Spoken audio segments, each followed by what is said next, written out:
in the STEM fields, if we look at people getting PhDs in all fields of education, we can see here that the STEM fields and in business dominated by men, right? So here's the almost 80% that I was just talking about.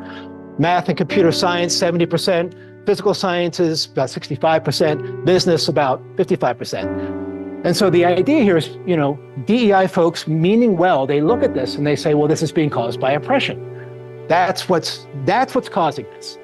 But the trouble is, when we open it up and we add in some other fields as well, then we see something much more curious, which is that it begins to balance out.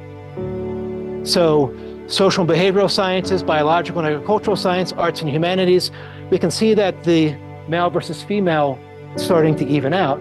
And it gets even more interesting if we go a little further. So that's almost an exact mirror of itself. So in health sciences education, we have the same kind of domination of women that we have in engineering and math and computer sciences. So what's really curious, like when we look at this from a diversity, equity, and inclusion standpoint, is that why would we say that the bottom half of the chart is created by oppression and exclusion and bias, and the top half of the chart is not? It doesn't really make sense, right?